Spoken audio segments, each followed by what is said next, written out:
Hello learners, आज हम start करेंगे चैप्टर 3।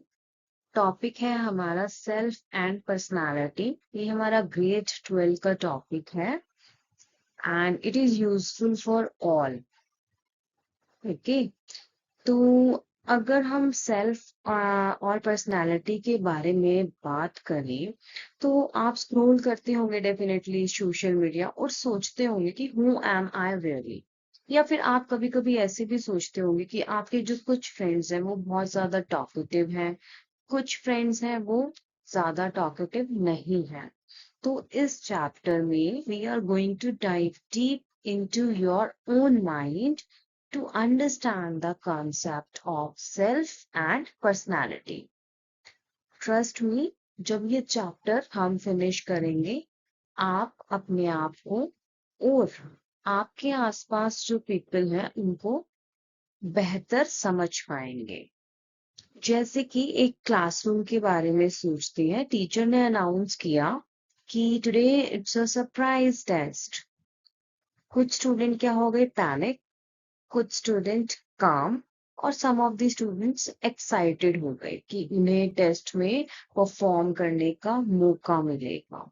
तो यही पर्सनालिटी है कि डिफरेंट पीपल डिफरेंट पर्सनालिटी। तो हर स्लाइड में आप प्लीज नोटबुक और पेन लेके बैठिए, because I am going to ask some questions from you in each slide and you have to write down something और try to answer that question. तो सबसे पहला क्वेश्चन है, आई वॉन्ट कि सभी 3 वर्ड्स में अपने आप को डिस्क्राइब करें, वो 3 वर्ड्स जो आपको बेस्ट वे में डिस्क्राइब करते हैं। और इस पेपर को सेफ रखिएगा, हम इसके बारे में आगे डिस्कस करेंगे। तो चलिए चैप्टर स्टार्ट करते हैं। तो ये है हमारा overview and learning objectives of the chapter. आप चाहे तो इसे रोड मैप भी बोल सकते हैं। तो in this chapter we are going to learn concept of self regulation, concept of personality, approaches to personality, developing healthy personalities and personality assessment. तो आप ये समझेंगे कि हम अपने बिहेवियर को कैसे कंट्रोल करते हैं, साइकोलॉजिस्ट जो होते हैं वो पर्सनालिटी को कैसे डिफाइन करते हैं, डिफरेंट थ्योरीज अप्रोचेस, और एक्सपर्ट्स इन्हें कैसे स्टडी करते हैं, और फाइनली जो टेस्ट हैं या फिर उसको मेजर कैसे करते हैं किसी की पर्सनालिटी को। फॉर एग्जाम्पल हम एक स्मार्टफोन की बात करते हैं तो सबसे पहले हम समझते हैं कि हार्डवेयर क्या है, फिर ऑपरेटिंग सिस्टम क्या है, और फिर हम उसमें एक टेस्ट रन करते हैं जिसे हम कहते हैं असेसमेंट, राइट। तो आपको कौन सा टॉपिक एक्साइटिंग लगता है, tell me in the comments. तो सबसे पहले हम बात करते हैं सेल्फ एंड पर्सनालिटी की। What is self and what is personality. तो सबसे पहले हम समझेंगे कि सेल्फ क्या है। सिंपली सेल्फ वो है, it is simply how you define your existence. आप अपनी एग्जिस्टेंस को कैसे डिफाइन करते हैं, दैट इज सेल्फ। अगर मैं आपसे पूछूं कि हु आर यू, आप जो भी अपने बारे में बोलेंगे that is self. Now what is personality. Personality जो होता है वो एक स्टेबल पैटर्न होता है बिहेवियर का, जो रिप्रेजेंट करता है किसी पर्सन को, how they react across different situation, right. जैसे कि अगर कोई चेयरफुल पर्सन है, घर पर, पार्टी में, स्कूल में, तो मोस्टली क्या हो गया, उसकी जो पर्सनालिटी है दैट इज चीयरफुलनेस, राइट। तो अगर हम बात करें, इफ यू बिलीव, जैसे कि अगर आपको लगता है कि आप हार्ड वर्किंग स्टूडेंट है, तो वो क्या है, आपका सेल्फ, ठीक है। बट अगर आप कंसिस्टेंटली स्टडी करते हैं every day in different situation, जो एक कंसिस्टेंसी है आपके बिहेवियर में, दैट इज पर्सनालिटी। ओके, तो आपको क्या लगता है कि आपकी पर्सनालिटी चेंज होती है when you are with your best friends और you are with your parents. Now we will discuss about concept of self, personal and social identity. तो एज वी ग्रो, जैसे हम बड़े होते हैं, आर आइडिया ऑफ सेल्फ वो क्या हो जाता है, इमर्ज हो जाता है through interactions with parents and with friends. Attributes of a person that make them different from others. Personal identity में आते हैं ये हमारे। तो पर्सनल आइडेंटिटी क्या होती है? What makes you unique, what makes you different. जैसे कि आपका नाम, आपकी क्वालिटीज, आपका पोटेंशियल, आपके बिलीव्स, राइट। तो ये आपकी सब किसमें आते हैं? पर्सनल आइडेंटिटी में आते हैं। जैसे कि आप ग्रेट सिंगर हैं, that is your personal identity. और सोशल आइडेंटिटी क्या होती है? Aspects of a person that link them to a social और कल्चरल ग्रुप। कोई रिलीजन से अगर किसी को लिंक कर रहा है, नेशनैलिटी से जैसे कि इंडियन है, कम्युनिटी से, तो वो क्या है? आपकी सोशल आइडेंटिटी है, राइट। तो जैसे कि अगर हम एग्जाम्पल की बात करें, जब हम इंट्रोड्यूस करते हैं खुद को, for example I am this a guitarist, तो ये आपकी पर्सनल आइडेंटिटी हो गई, राइट। और जब आप एक स्टेडियम में खड़े हो, आप बोल रहे हैं I am a proud Indian, that is your social identity. Okay. तो आप जो नोटबुक में आप क्वेश्चन का आंसर लिखेंगे, तो वो ये लिखेंगे, गिव मी वन एग्जाम्पल। आप अपना एक एग्जाम्पल दीजिए पर्सनल आइडेंटिटी में और सोशल आइडेंटिटी में, राइट नाउ। चलिए लिखिए। तो अब हम बात करेंगे एक बहुत ही इंटरेस्टिंग कॉन्सेप्ट की, जो है हमारा self as a dual status. तो self as subject and self as object. Imagine आप अपने आप को एक मिरर में वॉच कर रहे हैं, यू आर लुकिंग और watching yourself in a mirror. The you who is actively looking in the subject, तो वो क्या है? The you whose reflection is visible in the mirror is the object. मतलब कि आप जो एक्टिव हैं, जो देख रहे हैं, वो तो आप हो गए और सब्जेक्ट हो गया। और जिसकी रिफ्लेक्शन मिरर में दिखाई दे रही है, वो क्या हो गया? ऑब्जेक्ट हो गया। ऑब्जेक्ट इज वन जिसको ऑब्जर्व किया जा रहा है। Okay. The knower, the identity that does something, right. तो as a subject you act, आप एक्ट करते हैं, और as a object you get affected by things, the known, the entity that gets affected और ऑब्जर्व। जैसे कि I am solving this maths problem, this is the subject, कि मैं एक मैथ्स प्रॉब्लम सॉल्व कर रहा हूँ या कर रही हूँ। लेकिन ऑब्जेक्ट क्या है? I am confused by this maths problem. तो ऑब्जेक्ट ये है कि मैं इस मैथ प्रॉब्लम से कंफ्यूज हूँ, इसलिए मैं इसको सॉल्व कर रहा हूँ। ओके। तो आप सब्जेक्ट हैं और जो मैथ्स की प्रॉब्लम है वो क्या है? ऑब्जेक्ट है। तो नाउ अगेन अपना पेन उठाइए और आंसर कीजिए इस क्वेश्चन को। Complete this sentence as an object. Object, okay, remember this thing. I am someone who completed. Now we will discuss about kinds of self. So we don't just have one self. हमारे बहुत सारे kinds होते हैं। When a baby is born, जब कोई baby होता है, born होते हैं, तो उससे सिर्फ ये पता होता है कि उसे भूख लगी है, राइट। फिर जब हम बड़े होते हैं, तो हमें अपना रूम चाहिए, राइट, फ्रीडम चाहिए, दैट इज पर्सनल सेल्फ। उसके बाद we also love our families and friends, we share tiffin, we make sacrifices, तो ये क्या है? सोशल या फिर रिलेशनल सेल्फ। तो सेल्फ की भी लेयर्स होती हैं। तो सबसे बॉटम पे होता है बायोलॉजिकल सेल्फ, फिर होता है पर्सनल सेल्फ, और फिर होता है रिलेशनल सेल्फ।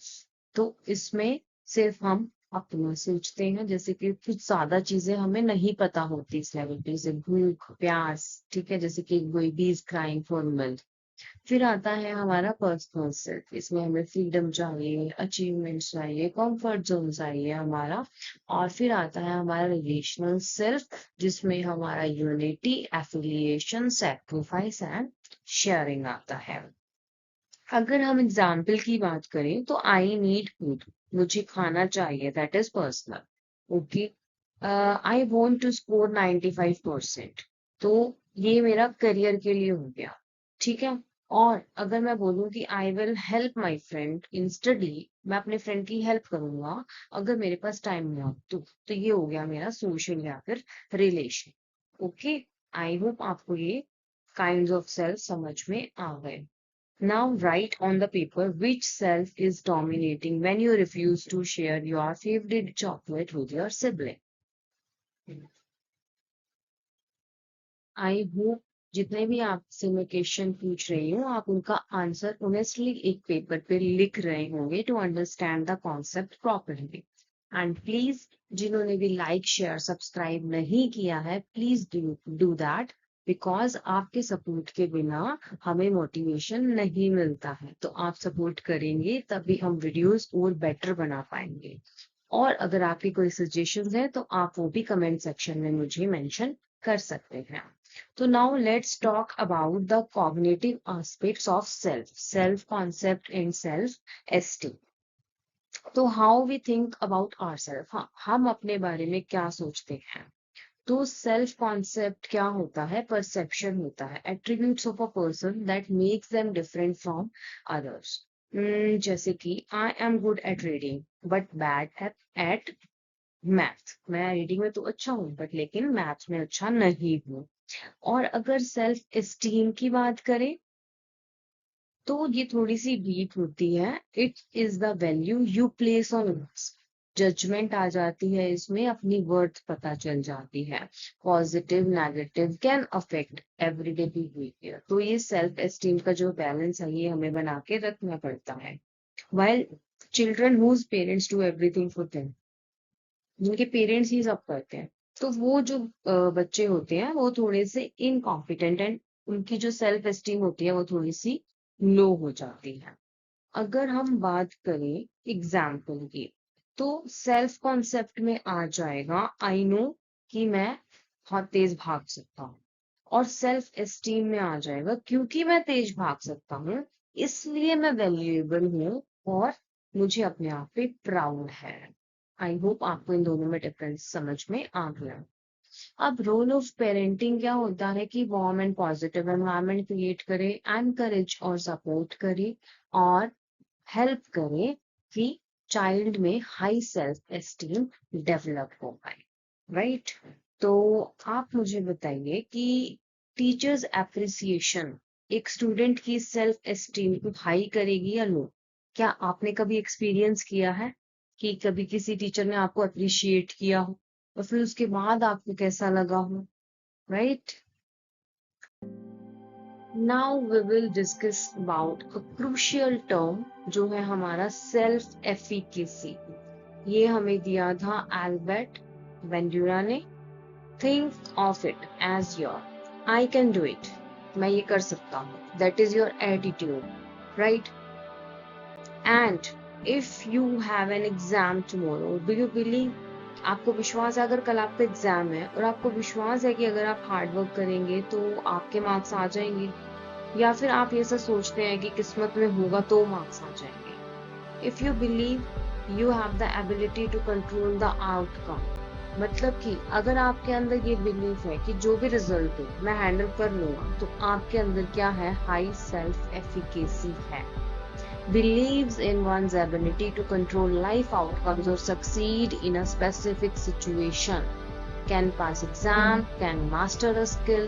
तो ये जो हमारा बिलीफ होता है, पॉजिटिव बिलीफ आप जिसे कह सकते हैं, वो हमारी हाई सेल्फ एफिकेसी की तरफ इशारा करता है.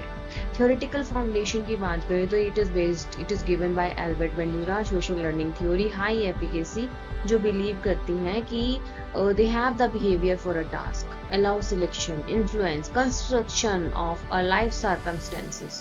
तो ये पास्ट चैलेंजेस से ओवरकम होने में आते हैं, सक्सेसफुल हैबिट से आते हैं और कॉन्फिडेंस इंक्रीज करते हैं. इट इज बिल्डिंग कॉन्फिडेंस और ये हमें किसकी तरफ लेके जाते हैं, सक्सेस एंड ग्रोथ की तरफ लेके जाते हैं. अगर हम एग्जाम्पल की बात करें तो student with high self efficacy, जिस स्टूडेंट में अगर किसी में हाई सेल्फ एफिकेसी है तो if I study this text book, अगर मैं ये बुक पढ़ूंगा तो मैं पास हो जाऊंगा. लेकिन अगर किसी स्टूडेंट की लो सेल्फ एफिकेसी है वो बोलेगा कि मैं कितना भी पढ़ लूं मुझे पता है कि पेपर मुश्किल ही है. That is self efficacy. Okay. तो आप अपने आप को स्केल कीजिए कि आपकी क्या सेल्फ एफिकेसी है, हाई है, लो है, score 1 to 10, okay, and accordingly. तो ये हमारा आज का लास्ट टॉपिक था इस चैप्टर का। आई होप आपको समझ में आ गए होंगे। Rest of the topics we will be completing in our next video. Till then आप इसी को रिवाइज कीजिए, अच्छे से समझिए, सभी क्वेश्चंस के आंसर नोट डाउन करके रखिएगा, because we are going to discuss all the answers at the end of the video. और आपको इन्हीं आंसर से समझ में भी आएगा जो हमने आज के टॉपिक्स पढ़े हैं। तो revise it and please like, share and subscribe my channel. Thank you.